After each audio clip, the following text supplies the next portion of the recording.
गणनायकाय गणदैवताय गणाध्यक्षाय धीमहि गुणशरीराय गुणमण्डिताय गुणेशानाय धीमहि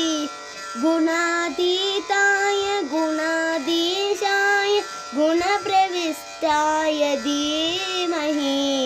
एकदन्ताय वक्रतुण्डाय गौरीतनयाय धीमहि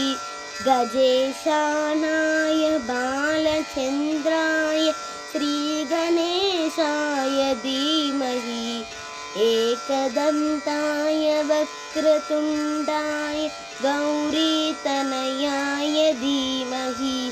गजेशानाय बालचन्द्राय श्रीगणेशाय धीमहि घानचतुराय घानप्राणाय घानान्तरात्मने गानोत्सुकाय गानमत्ताय गानोत्सुकमनसे गुरुपूजिताय गुरुदैवताय गुरुकुलस्थायिने गुरुविक्रमाय गुरिनप्रवराय गुरवे गुणगुरवे गुरुदैत्यकलक्षेत्रे गुरुधर्मसदाराध्याय गुरुपुत्रपवित्रात्रे गुरुपाखण्डखण्डकाय गीतसाराय गीततत्त्वाय गीतगोत्राय धीमहि गूढगुल्फाय गन्धमत्ताय गोजयप्रदाय धीमहि गुणातीताय गुणाधीशाय गुणप्रविष्टाय धीमहि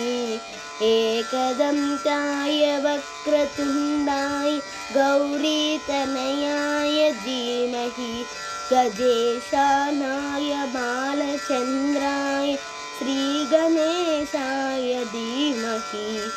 एकदन्ताय वक्रतुण्डाय गौरीतनयाय धीमहि गजेशानाय बालचन्द्राय श्रीगणेशाय धीमहि ग्रन्थगीताय ग्रन्थगेयाय ग्रन्थान्तरात्मने गीतलीनाय गीताश्रयाय गीतवाद्यपठदे गेयचरिताय गायकवराय गन्धर्वप्रियकृते गायकाधीनविग्रहाय गङ्गाजलप्रणयवते गौरीस्तनन्दनाय गौरीहृदयनन्दनाय गौरबाणोत्सुकाय गौरीगणेश्वराय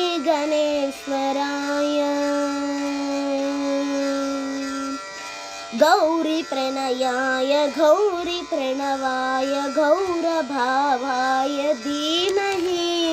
गोसहस्राय गोवर्धनाय गोपगोपाय धीमहि गुणातीताय गुणाधीशाय गुणप्रविष्टाय धीमहि एकदन्ताय वक्रतुण्डाय गौरीतनयाय धीमहि गजेशानाय बालचन्द्राय श्रीगणेशाय धीमहि एकदन्ताय वक्रतुण्डाय गौरीतनयाय धीमहि गजेशानाय बालचन्द्राय श्रीगणेशाय धीमहि